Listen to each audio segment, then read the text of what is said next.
Hello everybody.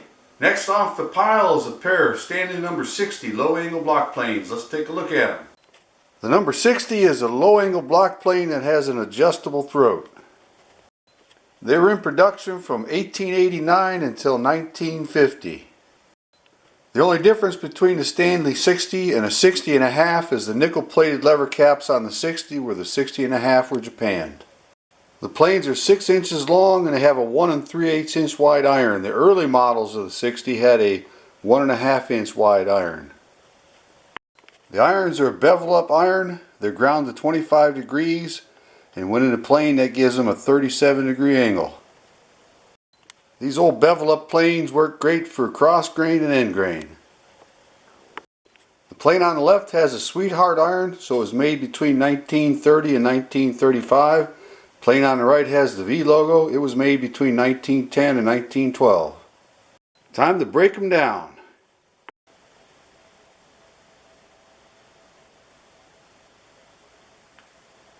And I'd say we got some good bones to work with. The only thing I see wrong is the sweetheart head, the depth adjustment screw is broken. It has a piece broken off and I don't have a replacement for it. And at first glance the jappanning looks pretty good on both of them. Won't know till I scrub them. And the nickel on the lever caps looks really good on the sweetheart. The older V logo looks like there's a lot of nickel loss. I've separated all the parts so I can keep them with the original planes. They are virtually identical. Next step is to scrub the bottoms and see what the jappanning looks like. And with a little bit of simple green and a toothbrush, the bottom's cleaned up really nice. The jappanning is nearly 100%. Next thing I'm going to do is use some 3/0 steel wool and those wire brushes right there to clean up the jappanning and the machine surfaces in the bottoms. I'm going to lightly wire brush the surface rust on the machine surfaces and use steel wool to go over the jappanning lightly and the machine surfaces to finish it up. And in just a few minutes they're looking pretty good. Next I'm going to wire brush this area right here where the eccentric plate goes. Wire brush, steel wool, clean up the little bit of surface rust that's in there. Even these old worn out wire brushes work great. Get right down inside where the eccentric plate sits and that depression right there, work it around. Don't be afraid to brush these things hard. And then you want to finish that up with some steel wool. In a separate video I showed you how to make these sanding sticks right here. Real simple to do, handy tool to use. That's what I'm going to use to get these machine surfaces right here that the eccentric plate slides on. Square them up on the machine surface. You don't need to be too aggressive, you just want to shine them up so they look like new again. And with that done, those eccentric plates are going to slide nice and free for years to come. Now I'm going to hit those indents on the sides with my wire wheel.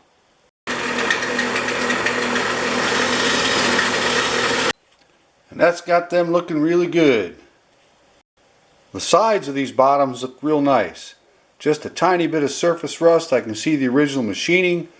So what I'm going to do is take this old worn out sanding sponge and I'm going to hit it with that and see how they clean up.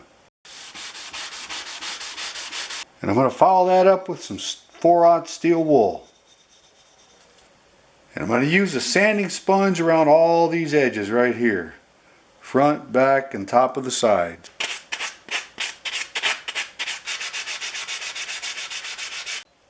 So now the sides and the edges are looking really good. If I had more rust on these things, I had to do more aggressive removal. I showed you how to make these scrapers in another video. I would have started with that and then gone to the old sanding sponge, and I do use some old ones. If they're too new, they might mark up your plane. You don't need to use them really new. And if that wasn't enough to get the rust off, I'd come over here to my lapping station with 4 sheets, 150 grit end to end on an old piece of marble. I cleaned up the top side of the eccentric plates on my wire wheel and I found another identifying mark on the sweetheart plane. It's that number 8 that you see right there. Both plates cleaned up really good. The top side of the eccentric plates are machined, so I'm going to take my sanding stick to see right there and go over the top of those plates on the machine surface just like I did where they mount. Don't have to be too aggressive. The sanding sticks are really nice and flat. You just work them all the way around and you'll be able to see that the surface is nice and even and shiny. And with the eccentric plates done, I'm going to put them back in the plane so I can finish the bottoms. Whenever you work on the bottoms, you want to have those eccentric plates in there and locked down tight. I could just rub these down with the sanding sponge, but I like to make sure that they're flat and true, so I'm going to take those over on my lapping station. I'm not going to go crazy, just the lapping station will clean them up and make sure that they're flat. This paper's been on here a while, so it's not going to be too aggressive. It is old 150 grit, even pressure, same direction as the original machining. And check it often. Now, as you can see, it was not perfectly flat. It's got shiny spots here and here up towards this front corner, not hitting on the sides. It's not unusual that the front and back doesn't hit. I think Stanley made them that way on purpose. So you can take care of that by just lifting up on the heel a little bit, and then the same difference here. Lift up on the front side a little bit, and it's going to allow you to get towards those back edges without lapping all this metal down. So I'm going to go ahead and finish this up till it's flat. The second plane was a lot flatter to start with. There's a low spot right here that you can probably see, and a little bit at the front of the throat right there.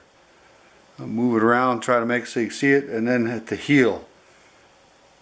But everything else was dead on flat, so I'm going to finish this one up. That little area by the heel, if you listen, I'm going to lift up slightly on the front right here. I mean, just a fraction. And I'm going to sand as I pull it on the back drag, and you'll hear it taking the metal away.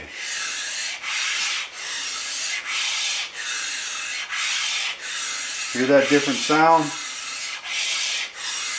That's me lifting up just enough to hopefully clean that back side up really good. Just like that. And with the bottoms all trued up, the next thing I want to do is I'm going to hit them with some 1000 grit paper. I just like the way it makes them look. Remember to always sand with the grain. And now the bottoms are done. There's a few tiny spots of nicks in the Japanning that I'm going to touch up. Some here at the front, both planes, up there where the eccentric lever goes. You can buy these Sharpie oil paint pens at the DIY. I get mine at Home Depot. I carefully apply the touch-up paint just to the spots that need it. You can see it quite easily right now, but you won't after we're done.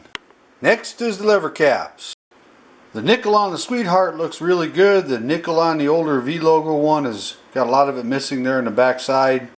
And the bottom will both look really good, so I'm going to put them in my sandblaster to clean them up a little bit. So there's one small spot of nickel loss on the Sweetheart. It's liable to lose more because the rust will bubble underneath that and it's just going to come off. It's inevitable. On the older V logo, all of the exterior except for on the top part right here is gone. I'm going to use sandpaper 150 grit initially to remove what's left of the nickel plating that you see there on this lever cap. And the 150 grit removed all the old nickel plating, and I followed that up with a sanding sponge, some wire brushes, and some 4/0 steel wool to clean up the remaining nickel like you see right here. And now I'm going to use some 1000 grit paper on the bare metal where I removed the nickel to shine it up and make it look like it was nickel coated. Use the 1000 grit to make it all shiny, and once that's done I'm going to go over to my buffing wheel and finish it up.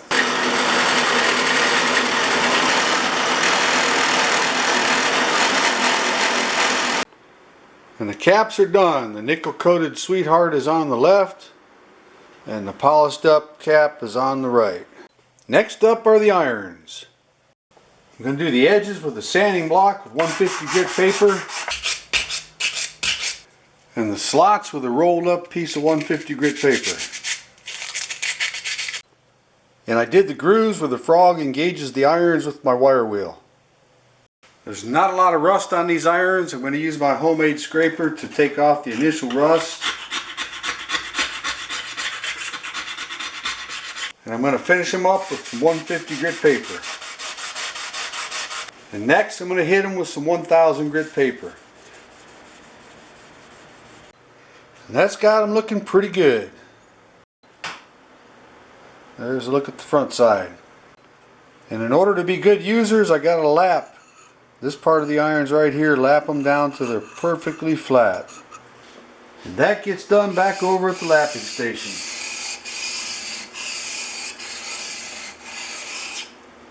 Do a few passes, check it, and you want to make sure it's perfectly flat. The 150 grit takes them down pretty quick. Then it's on to the finer sandpapers.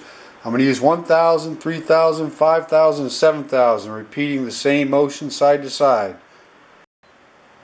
7000, 5000, 3000, and there's the 1000.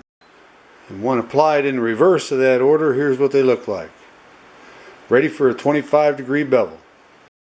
And using my old General number 810 sharpening guide, it's easy to do. So now both of the old irons are looking really good. The back sides are flattened, and the 25-degree bevels have a nice razor edge to them. And now it's time to clean up the small parts. A dental pick and some folded sandpaper in the screw slots, and some sandpaper on a stick to get rid of the rust on the eccentric levers. And then it's over to the wire wheel.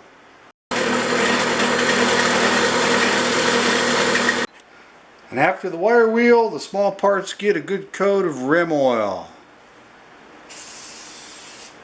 And now that the touch-up paint is good and dry, I'm going to give it a light once over with steel wool. Now it's time to break out the dirty oil rag. I'm going to apply a generous coat to the eccentric plates, the bottoms, and the irons. You want to work that oil down into every crack and crevice. And after those dirty oil coated parts sit for a while, I'm going to wipe it off, and I'm going to give everything a coat of wax. And there they are, all ready to be put back together. Cleaned up really nice. Looking forward to testing both of these out. I think they're going to work really well. Let's put them together.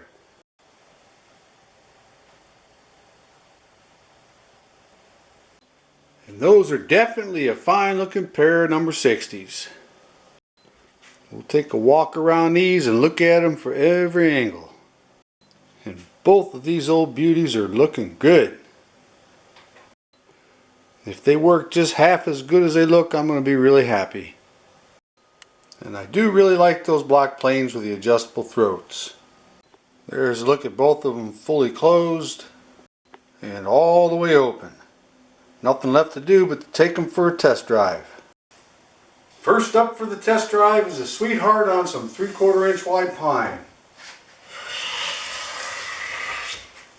Oh, this old girl will make some shavings.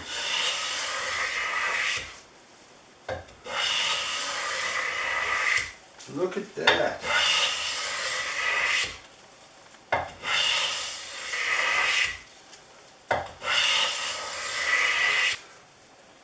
This one passes the test. Next up is the fine looking number 60 with the V logo. This old girl is saying, "Take me home."